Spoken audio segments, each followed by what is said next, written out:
Good evening, ladies and gentlemen. It's Ryan here. It's the Champman Super League, and it's round 26, the last game of the regular season. We are live, and I'm absolutely delighted this evening to be joined by Ian Edwards, the boss of the Northern Burn, who had a bit of a resurgence recently. How you doing, Ian? I'm good, mate. Thanks. Yeah, you? I'm all right. Not too bad. Not too bad. And also, I'm joined by the Dudley Hill boss, Mr. Stephen Wright. How you doing, Steve? Very good, mate. Very excited to be involved tonight. I know we're not in the hunt for any honours, but just to be part of this night, first season involved, it's a bit of a privilege for me, if I'm honest. Yeah, it should be good. So I'm kind of glad, really, that there's and this is no disrespect to all to you gents, but we've got a couple of managers involved who aren't kind of involved in the kind of the fight at the top. I can imagine if someone got beat in that run tonight, that they might not be in the best of mood on comms. So hopefully you guys will be joyous throughout, even if your games don't really go to plan. Are you still there, gents? Yeah, so it wouldn't have been fair, really. To anyone who's in contention, it wouldn't have been fair to have them on comms, really. That's where I volunteered. Leave anyone who's battling for anything, leave the commentators' curse away from them and let them all fight it out fair and square. Good luck to everybody. Good luck indeed. Good evening to everyone in the comms. We've got Duggan, Wooder, Greavesy, Fifey's about, Dimble's about, Mr. Megahorse, and Mr. Rob Slough himself, and Jens, of course. So good evening, gents, because I've got a few people watching already. That's great to see. As tradition, we start by having a quick look at the results from the last round of fixtures. I'll start with you, Ian. Anything that stood out to you? Any favourite games? Anything that you thought had a big impact on the league?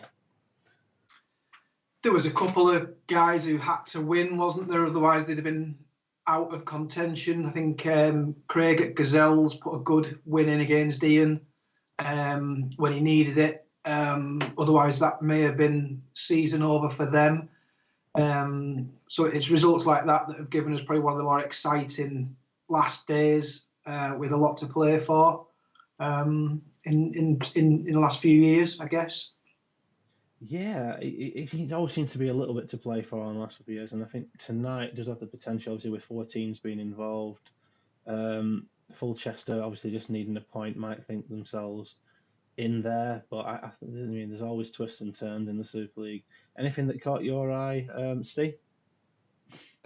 Yeah, I mean, I'm obviously going to get. I think I'm going to get chastised for saying this, and it's not meant in the way these lads think it is. But the Leathersford result against Dragons, for me, that charge that they've had on to give themselves a massive chance of second spot, maybe top spot, it's been absolutely brilliant. The way that he's gone from fighting for 6th to fighting for top spot in such a short space of time. It's been massive credit to Audrey for the way he's turned it around. I know, obviously, a lot of it was to do with his strike force that was scoring every game they're both playing together. But regardless of Torres getting injured, the rest of the lads put a great performance in for him. So I mean that's unreal for an 18-year-old at this level, really is. And for me, that it just put cat amongst pigeons and made probably Fifey twitch a little bit more, in my opinion. It did indeed. I mean, the run that Leathersford have been on is nothing short of remarkable, really. It's 7 of the last 8 they've won, which it's really, really something in the Super League. I thought I'd have a quick question about, obviously, you two have had a kind of, I won't say 2 similar seasons. Obviously, Ian, you had a really kind of slow start and you just started coming into it now towards the end of the season. Steve, you've been up and down, really struggled for home form all season. I'll start with you, Steve. I was wondering what you kind of thought about your kind of initial season in the Super League, what you're going to take away from it, what you're going to build upon in the summer. 25 games in now. Anything that you've kind of, anything which you've regret doing, anything which you could kind of avoid doing next time round and get better results? Yeah, I mean, in terms of the formation changing, I mean, obviously, I recently watched nearly everything back again. And mine, even though I've got it all written down, but I don't want to look at all that till end of the season. And I think a lot of managers have changed the formations as much as I have. I've just been a lot, I won't say unlucky, because you don't get unlucky in this, you get what you deserve in this league. I've got a couple of positions that I want to strengthen, and I've got a formation in mind for next season. If I can get players of a quality in the positions I want. If I'm totally honest, I want to play what I'm playing tonight. Again, it's all dependent on who's available, who we can get in, and who ultimately you're willing to let go. I think when Maka were on a couple of weeks back, when you were talking about the Galactico side of it, I think I should have been a little bit too. I've watched about 3 seasons of this now. Only a couple of them background and one sort of before this one getting involved, chat, etc. The Galactico thing we've seen, with no respect to Ian, we've seen doesn't work too much, and it's a case of deciding if I'm in a position to put. It sounds daft, strengthening your squad by letting somebody of a high level go, but which one am I willing to let go to obviously try and bring a couple of players in different positions to make it a more rounded team as opposed to set them in them positions and fill in around it. Does that make sense? Yeah, of course it does. Yeah, I understand. Kind of quick look around your squad. I hope you don't mind. So I've obviously said before that you kind of stacked in the defensive areas. I felt like you had Rustico in the bench, only played 1 game all season. I think a lot of people would consider him and Wands as potential starters, and they've not really played. I think Patrick Anderson's had more game time than those two. Linker as well is not a bad player. I think you've got a lot of choices there. A player which people might be interested in, especially those who are looking goals, Nicholas Anelka, obviously famed for his stroppiness, but yeah, you've got to be fair and say that you haven't really given too much of a chance this season. He was kind of tipped out right early on in the season.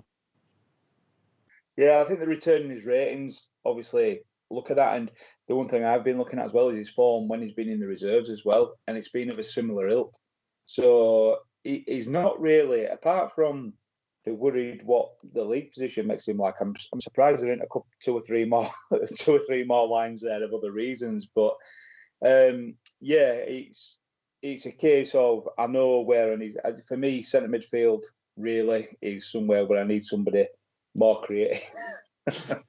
Where I need somebody more creative who can sit all season. Dalmat did a good job for quite a while, but then slacked off with a couple of performances. Obviously, depending on what happens, I know there is a couple of managers who do like Van der Vaart, and I absolutely love him. But could he find himself available? To be fair, I'm looking at his ratings there; they're very good. The Rustico ratings, when you clicked on him, I should have actually asked for a screenshot a lot earlier because he's developed unreal for the first season. You don't normally see him that good first season. 25 years old, Rustico. He's not like Fernando Torres, who produced kind of shit tin halfway through the season and got good return. I always thought Rustico was a day 1 player. I don't know where this thing of. I just think he always starts with a lot of 13s here, there, and everywhere, and needs a little bit of settling in at a bigger club to get him up there a little bit. I've probably underused Patrick Anderson, but to be fair, I know he's been slated a lot. But I think Tony Adams has done a great job for me this season. Take the 5 out, his last performance, all my games at the beginning of the season were nearly 8, nearly every game. And he's done near enough what I needed to do. I have been disappointed in Ayala, if I'm honest, with his overall rating. But obviously next season, I think my 3 are going to run from Rustico, Kufre and Ayala are going to be the main 3 that I go from. And yeah, I just need a bit more creativity going forward, really. Indeed. And I was basically finished up the one player you've got to be really happy with. There's really good ratings here for Ronaldo. 8 goals, 6 assists. I mean, not the highest average rating, and obviously that's been dragged down by a 4 last game. But overall, he's had a really good season. Yeah. Quick look over at your lads, Ian. Obviously, there was a kind of worried at the start of the season where you went on that huge run. How many games was it? You probably know better than me. Was it 9 games without a win or 10 games without a win? we drew 5 of the first 6, and I just felt something had to change. So we went a little bit drastic with the changes and lost a few straight away. So yeah, it set us back. Really, the season was kind of over at that point, and it was a case of trying to claw something back and kind of work out what was going to work. So we stuck with something for a few games and got a bit of consistency. And we've actually only lost 2 in the last 11 now, which is actually pretty decent form, really. And if we'd have started off like that, maybe only lost 2 of the first 11, we might be in the mix tonight. But yeah, we'll have to see for next season. Yeah, look at that. It looks like it's the defensive part. If you take out that game against Leddersford, who obviously are in remarkable form, does look like, that's the side where you did improve quite drastically. Just the odd goal conceded here and there versus, 3-2-2 to 4-4-2 kind of thing at the start of the season. You made a drastic improvement. Sorry, I just put on his team. I didn't mean to. Anywhere, you've brought in Sylvester, Henry, Gattuso, Robin, Sylvester sparsely used. Apart from that, Henry and Robin played quite a lot. Gattuso made 8 starts despite really torrid returns in the kind of average rating market. Anywhere that you're looking to strengthen ahead of next season or in the summer? Anything that you feel like you might have got wrong in the transfer market, and anything that you might be looking to fix? I think the first transfer window, I was a bit slow off the mark, and I didn't get enough done, and I did kind of end up with my top midfielders being more defensive. So I will be looking. My last window was decent. Bringing Henry in was decent, although he's injured at the moment. I felt Robin was a decent acquisition as well, and he's done quite well for me. There's always the problem of where you play Robin, and he'll fall further back into the lineup next season if I can't get a creative central midfielder. But that will be the number one priority, to get a creative central midfielder in. Not fancy this guy? Kind of start calling the shots. Absolutely legend in his. I know you have mentioned him a few times to me, haven't you? But no, he's very unlikely to get a sniff. And to be honest with you, I haven't used the reserves as much as I probably should. But I think my strongest reserve probably this season at a glance would maybe be Edu, and he actually starts for us tonight. So he is actually getting his reward for a decent season in the reserves. Fair enough. Edu, maybe not the top of the ratings chart, but obviously he's had a solid season, 7 goals and 16 starts in the reserves. Not the best highest average rating, but we'll see how he gets on in the first 11 tonight. Before we move on to tonight's fixtures, have a quick look at the table, and I'm glad to say that kind of Scott of Bostock Stanley gave us a list of permutations of how things might work. At the top of the table, Locomotive win, they stay there. They win the league. If they don't finish top of the table, if they don't win tonight, then that opens the door to Leddersford, who, if they win, could leapfrog them and finish top. If they lose, Locomotive Boston, that is, then Devils could potentially jump them on goal difference. So there's that potential there that Locomotive Boston could finish outside the top 3. But they've not really been beaten that much this season. They only lost 4 games all season long, so that'll be a tough ask. The all-important playoff spots are now kind of, Bostock have got the Q next to their name, so it's down from 5th to 8th who are in the mix. Fulchester need a point. They can get jumped by Hools, but they can't get jumped by other team outside the playoffs, so they're looking for a point against after tonight. Hools, it's all in their hands as well. If they win, then they are in. They obviously got a big fixture tonight against Bostock Stanley, so that means definitely not a banker, could you say? Gazelles are in good form of late. They've been on a little bit of a run, and they go to Dudley Hill tonight, Steve, knowing that if they win, and with their superior goal difference, and either Hools don't win or Fulchester lose, then they will leapfrog them into the playoffs. Sloths need a little bit more luck than that. They need to win and hope that Hull's Vikings lose, or they need to win and, yeah, actually looking at the goal difference, they need to win and hope that Fulchester lose, and that Gazelles don't win. And yeah, I think everyone gets it. Yeah, they need a couple of favours to jump in there. So I'll give it a little prediction at the beginning of the night, gents. At the end of this evening, which two teams are going to be in the playoffs? Ian. I'll let you go first, Stephen. I think Gazelles might sneak in with Fulchester. And Steve. I'm confident with the way I've lined up to at least try and get a point. I'm going to say it stays as it is for the last two. I can't begin to predict anything above it, but the last two stay as they are, in my opinion. Fulchester and Hulls. Yeah. Yeah, cool. Fair enough. Well, just a little side note, Ryan. Can Dragons catch Astor at the bottom? Ooh.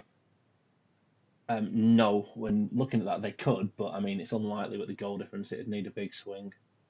I think it needs an eight-goal swing. Is it 3-0 and a 3-0 defeat, or 4-0 and a 4-0 defeat? 15 versus 19, is it? Or 15 versus 19 minus that is, so 2-0 and a 3-0 would do it. Right. So that is possible, and I mean, Northern Burn could leapfrog Dudley Hill up into 10th, which after a few weeks ago would have been a little bit unlikely. Anyway, speaking of Dragons, we're going to go there first, and they travel to Churchtown. Kieran, obviously, after had a really up and down season. You look at the progress, he had a kind of a torrid start, had that huge run in the middle in and around the OFC Nations Cup, and then has been on an absolute dreadful run ever since. But I mean, that up against Dragons, who started poor and got worse, is you mean it gives both teams an opportunity tonight. Kieran's sent a bit of a refresh of his tactic through, so he has been looking at this. He's also rotated his squad, put a few bit part players in tonight. I'll start with you, Mr. Edwards, if you want to have a quick chat about the Churchtown lineup.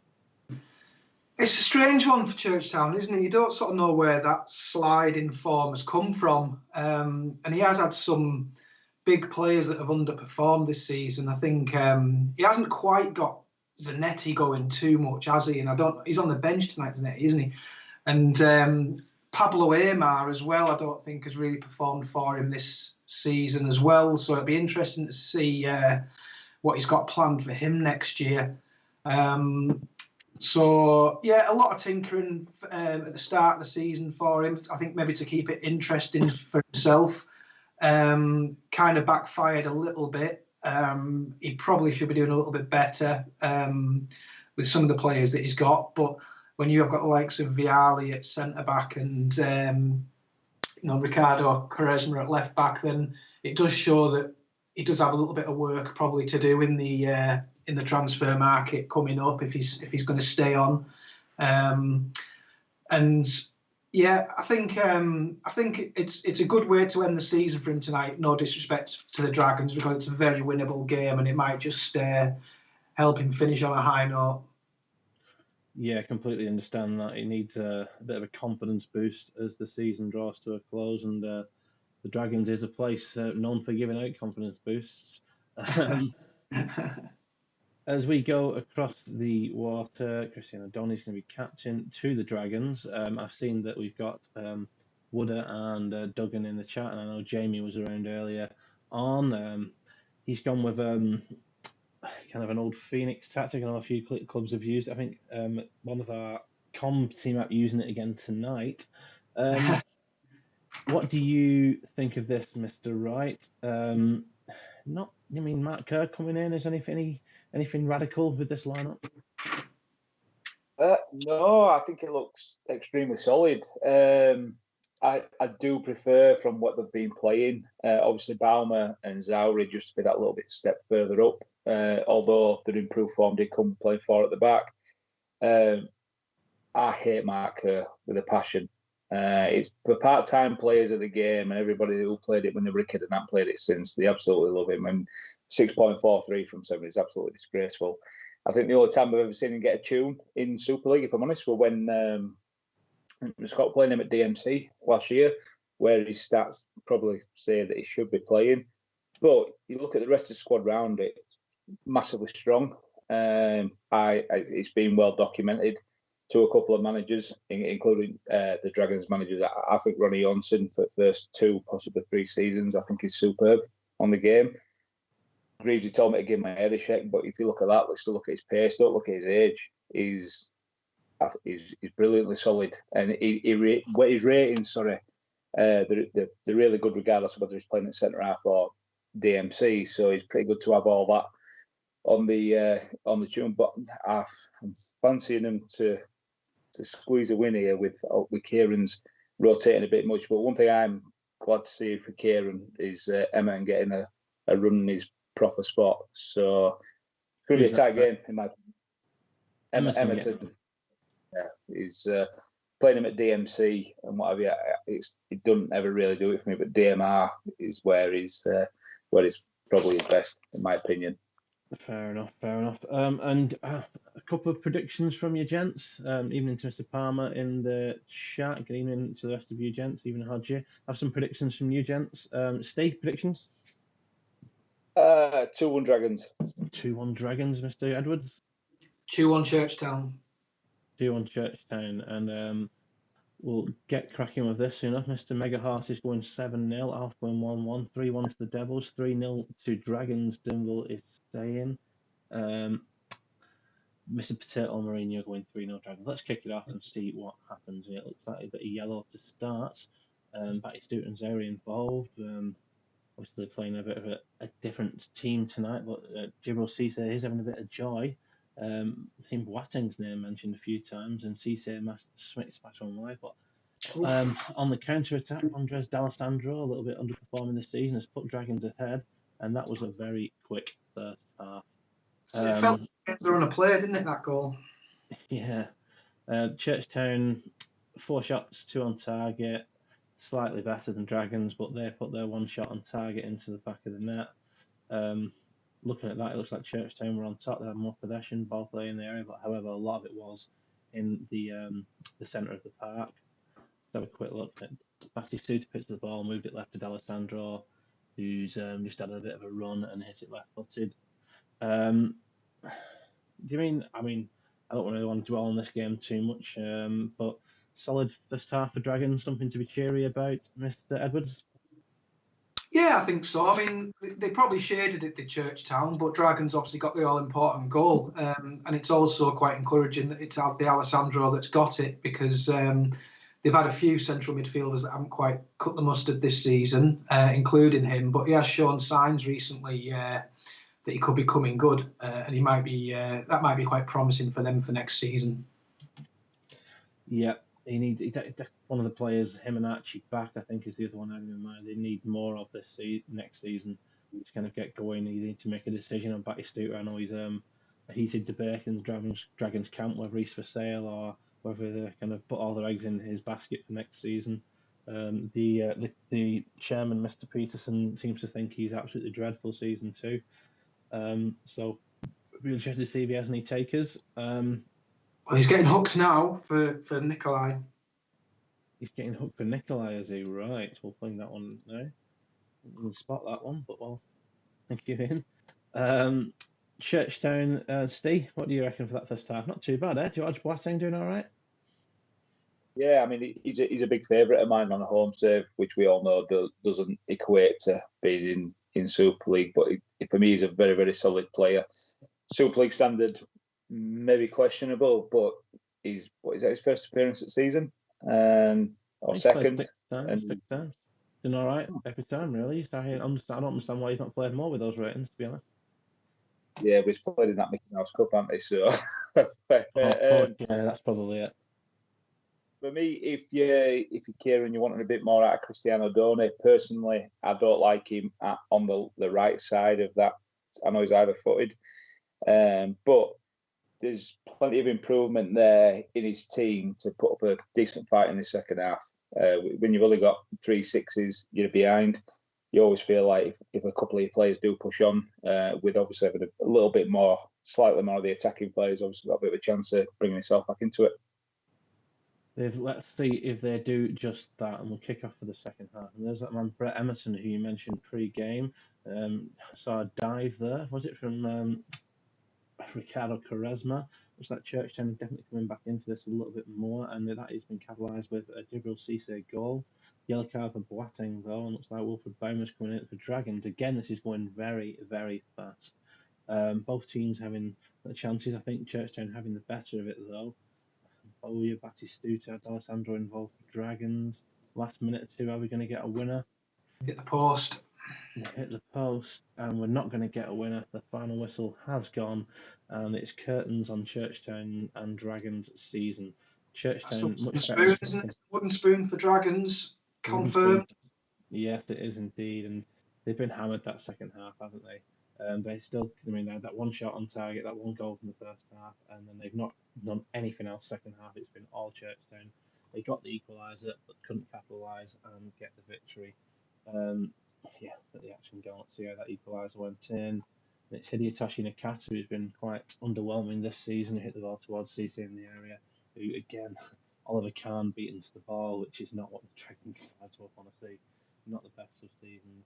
I'll just kind of skip over the end of this one, gents. I mean, solid performance from Dragons there, 7s, couple of 8s for D'Alessandro and Oliver Kahn, which amazing from Oliver Kahn considering he got beat to the ball, and I mean he's I suppose he's made 6 saves, so not a bad performance overall. Marius Nikolai on at half time got a 7, but they need big things from Batistuta or a replacement striker if they go down that route for next season.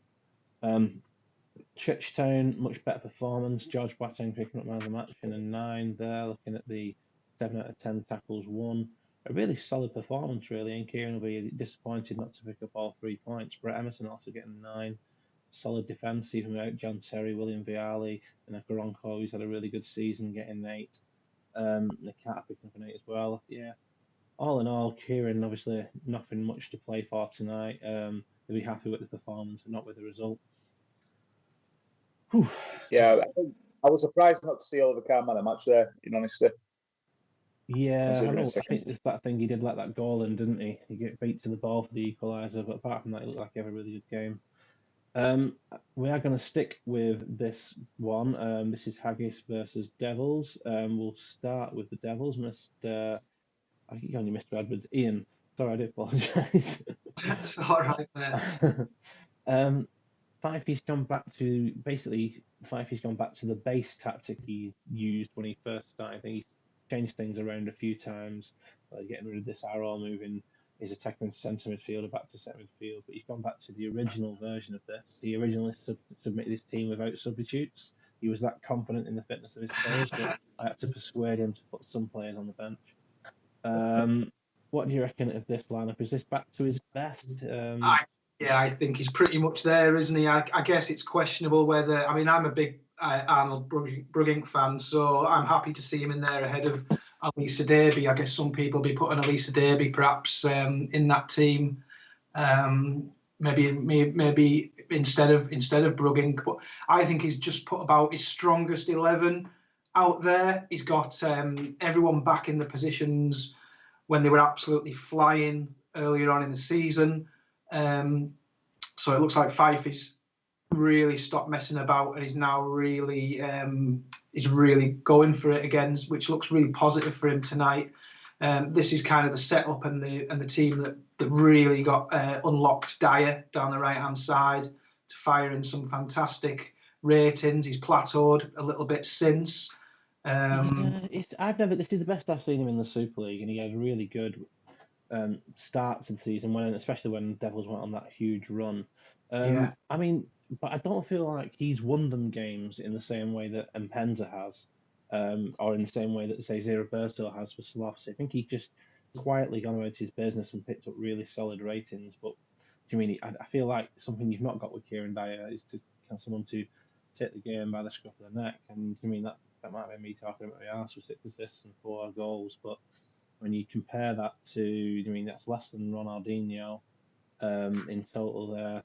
Yes, similar to Harry Kewell, and obviously when you look at Emil Penza with his 18 goals. Yeah, I think you understand my point there?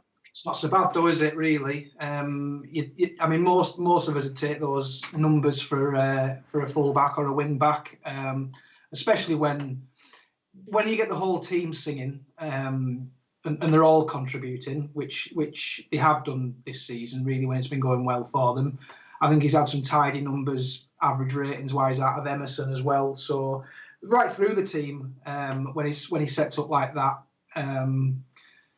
Yeah, crikey, look at that. And yeah, crikey, look at that. Steve, what do you make of this this gung ho lineup from Haggis, the smelly kipper formation?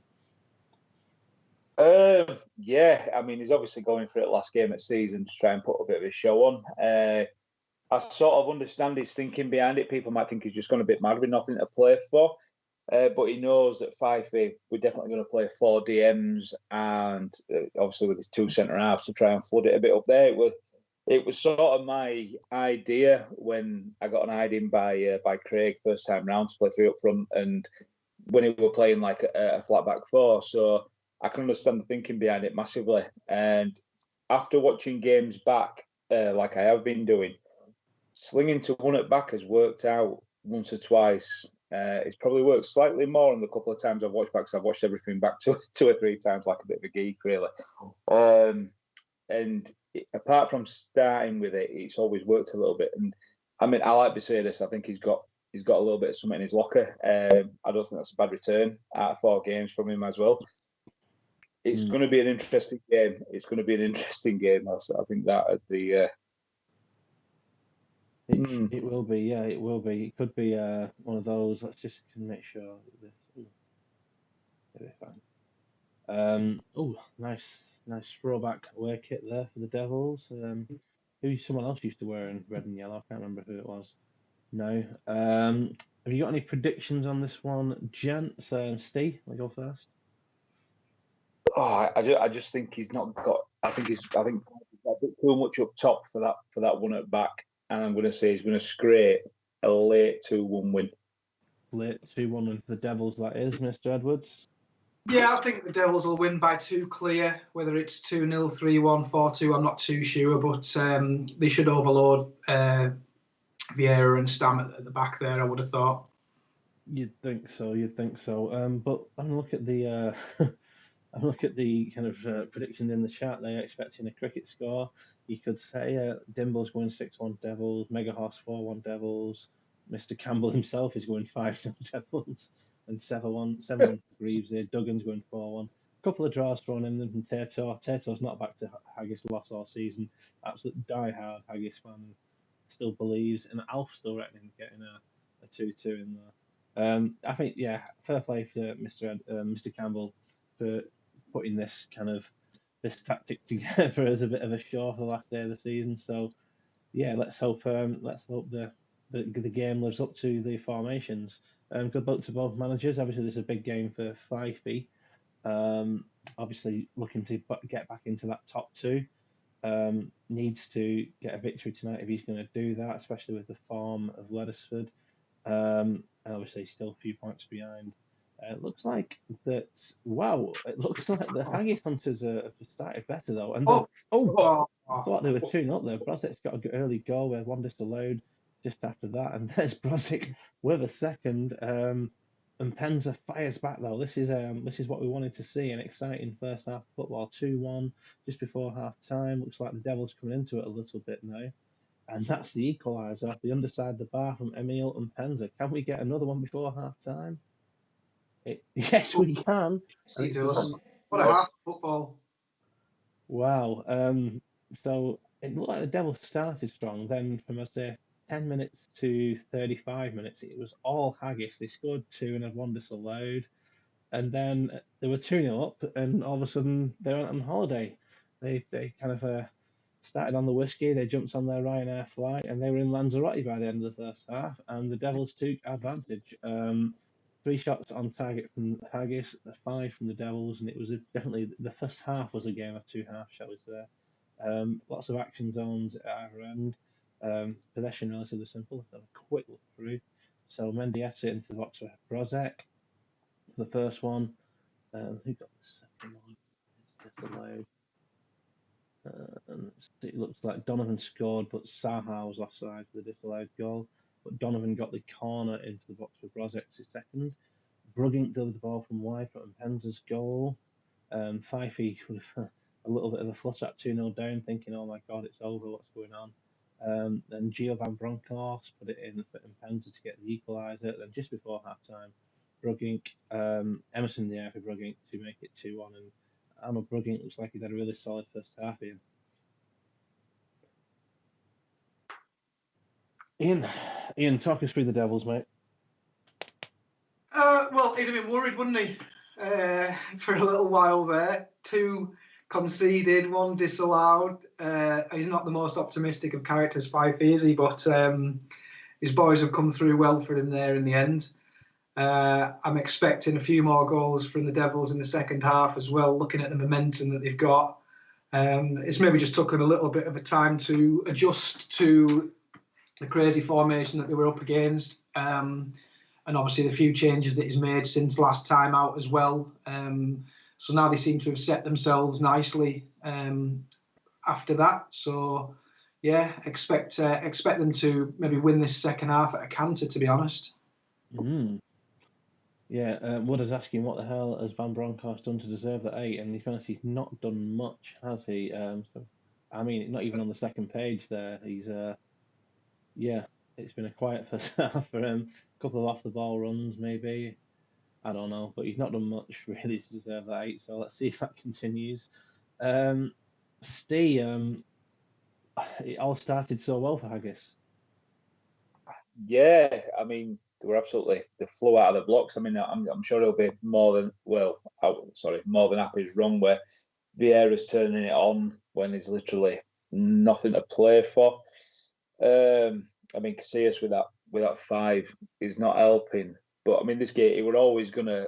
For some reason, I just thought with Haggis being at home, it wasn't going to give the sort of goal to them. If it had been away, in my opinion, we won at the back. But he's got a couple of big players there that in the side who have played literally all season that are letting him down a bit. Obviously, Mendieta and Larson.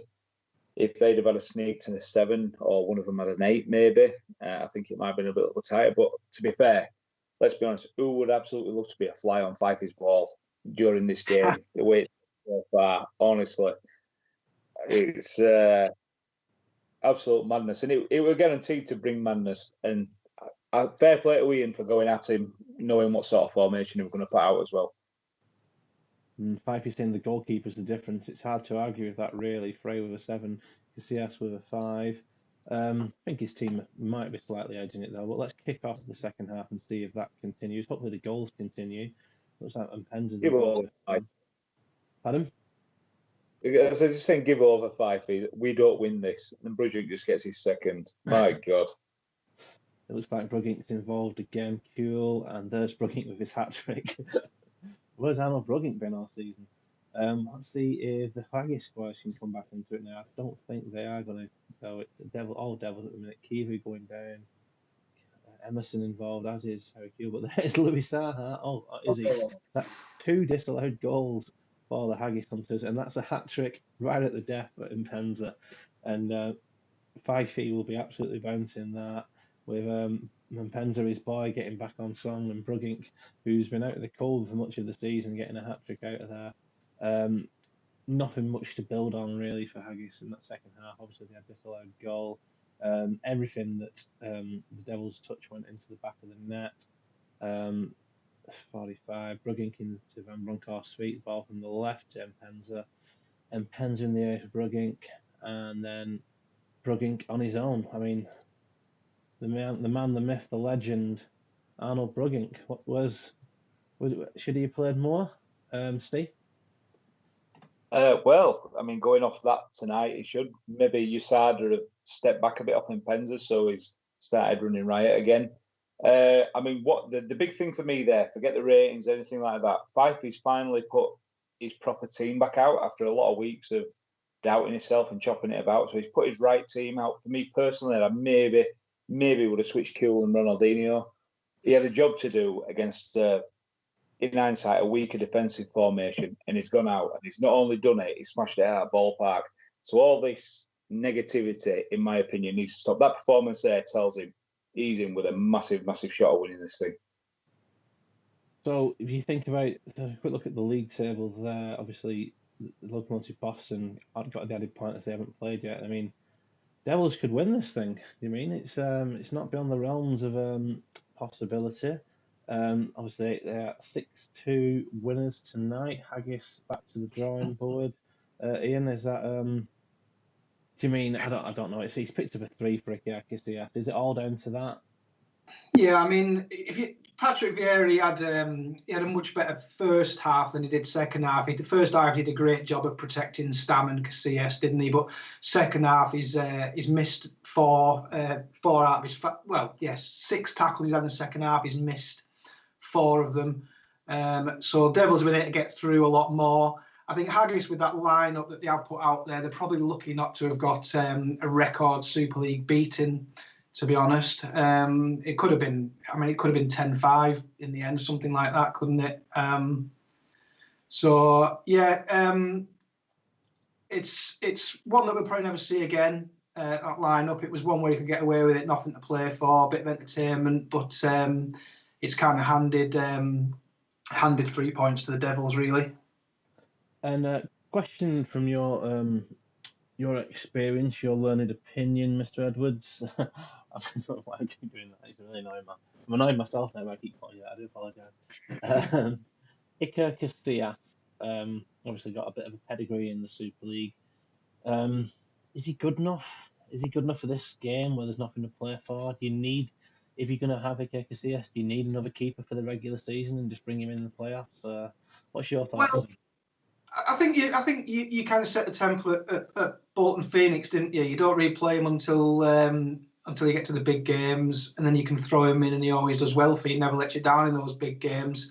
It's just a bit of a strange thing to want to be chopping and changing your keeper too much, though. It kind of it's a bit counterintuitive, really, because you do kind of want that consistency.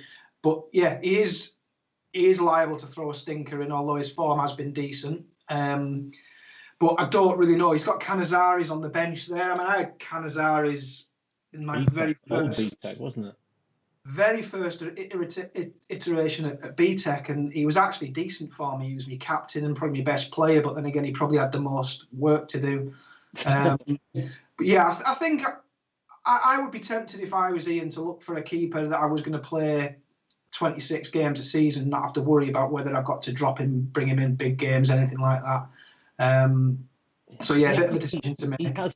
I mean, he's played him 16 games out of the 24. Canizares has played 3. He's always had another keeper at some point.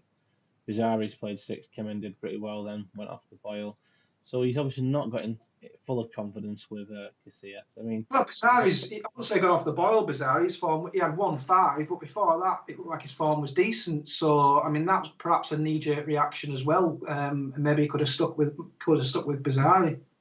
Yeah, it's an interesting one because I mean, for me, Bizarre is never going to be your starting goalkeeper. He's just not good enough. You mean there's so many goalkeepers out there in the game, and he's definitely not in the top 14. Bizarre, so I can understand why you want to go with a keeper who's potentially going to be in that top 14. So yeah, it's a tough one. I think the thing with Casillas, I think you must, the stats important games. I think that must be a 20, but your average game that must be a 1. It's such a contrast in those games, and that's what you have to deal with when you're choosing him as your number 1. Even to Rocks,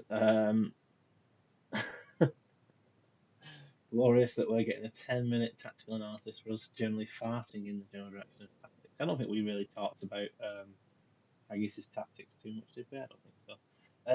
This is a bit of a novelty. Call them tactics.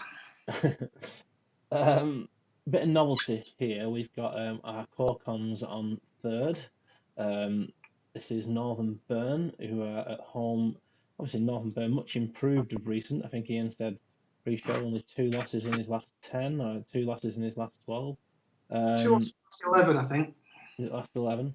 So you've kind of steered the ship off the bottom of the table. Let's have a quick look at the progress. Kind of think you were down there for so long and just started picking back up again. The chance to leapfrog your co-com tonight, Dudley Hill. But you have got a tough ask this evening at home to Locomotive Boston, obviously at the opposite end of the table. You want to talk us through your team, mate, and what your plans are? Yeah, I just wanted to try something else that I haven't played in the last few weeks. So this is just what I've been doing on my current home saves. It's back to one up front, which has unlocked a few goals from a solitary striker. As I mentioned, Edu comes in, deserves his chance.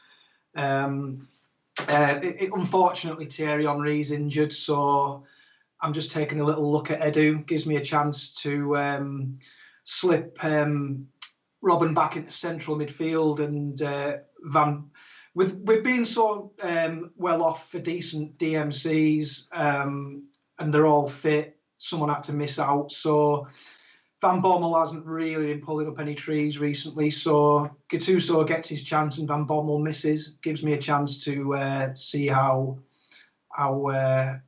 Robin's gonna perform for me. Does Andres Nicolas Oliveira, is he the answer to a lot of people asking where's the creativity going to come from for Northern Burn? He's more of an attacking style midfielder, not played much this season, but you've put him in centre midfield this week. I put him in centre midfield just because he kind of deserves a chance as well. 3 games. I've kind of used not that many players this season, so him having three appearances so far, it gives me a chance to have a look at a few guys with next season in mind. Yeah, it's a chance to experiment, I suppose. Now, looking to secure top spot away to Northern Burn are the long-time league leaders, Locomotive Boston. They've been up always near the top of the table, unfancied pre-season, but the ability of the manager and the ability of the squad has just been, it's been kind of praised all season. Mr. Stephen Wright, a fellow